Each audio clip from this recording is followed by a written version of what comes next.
Basically, they wanted to run a project to see whether or not you could complete an Ironman distance in under 7 hours. I think it came about because I'm sponsored by Bahrain Endurance, and I think after one of the races, because they have a half Ironman in Bahrain, and Mo Farah was out there, Mark Cavendish was out there, and obviously a lot of the top triathletes that were sponsored by Bahrain at the time were there. So like Jan Frodeno, who's like multiple world champion, Alistair Brownlee, like double Olympic champion.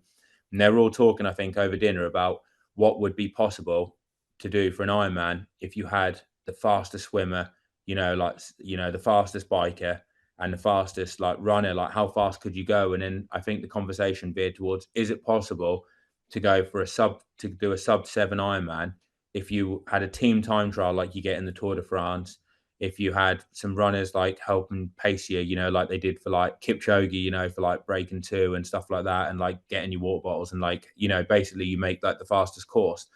And then that was what kind of got the sub 7 project underway. And it was supposed to be Alistair Brownlee that was meant to be doing it.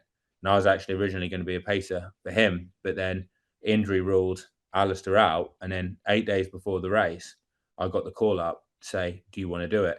Which is kind of like, I wasn't really thinking that I was going to be in shape for it because I was actually coming back from COVID. I had COVID in May, and this was, I think, end of April I had COVID, and this was when it was a bit worse. I mean, now it's not really, it doesn't really seem that bad, does it? But so I wasn't in top form. And then there was that race, like they gave me 8 days notice, but I thought it'd be such a great opportunity. And I thought if I don't take the opportunity, I'll regret that, probably for the rest of your life, because you'd be watching that on TV thinking, oh, why didn't I give it a go?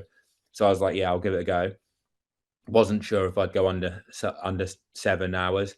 But yeah, had a bad swim for me, but that was expected because I hadn't really been doing a massive amount of swimming in the build up. But the biking went absolutely phenomenal. Like we had an awesome team, like with people that had rode the Tour de France before on the team, like Alex Dowsett, former world record holder for the hour, Dan Bigham, who's working with Team Ineos. Some of you guys, the listeners, might know them as like one of the top cycling teams in the world. So we had some really good riders on the team, great expertise, and we managed to do an amazing run. I mean, amazing bike.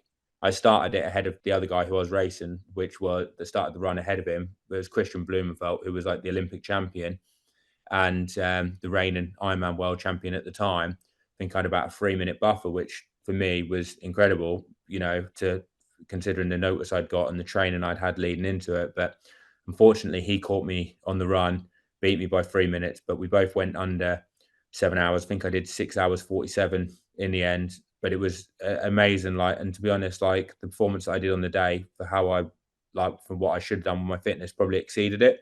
Like normally you end up going into an event, don't you? And you think, oh, I've trained so well and I just didn't perform. I know I could have done better. Whereas that was actually like, my training's been shocking. Like, I don't know how I pulled that out the bag, but I'll take it. Amazing. Awesome. And just to like drive home what you did on the bike, that was, you essentially set a time that most people didn't even think would ever be possible, right? And what was your like average pace? Do you know what your average pace was over that Yeah, distance? yeah.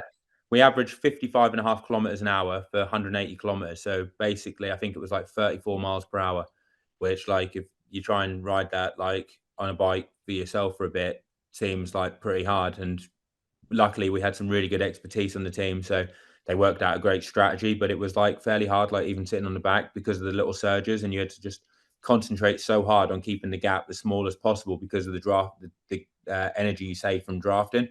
That I remember at one bit, we got with about 2 laps to go because it was we rode 16 or 20 kilometers to a circuit. And then it was round a circuit that was like a big oval, which they use for like testing of cars, I think. And the circuit must have been about 6 kilometers a lap, something like that, 6-7 kilometers. And I think we got to like 1 lap to go. And one of the guys, like Harry Tanfield, I think one of them said, all right, we only got 1 lap to go now. Let's up it. And I was like, no, like knock it back a bit.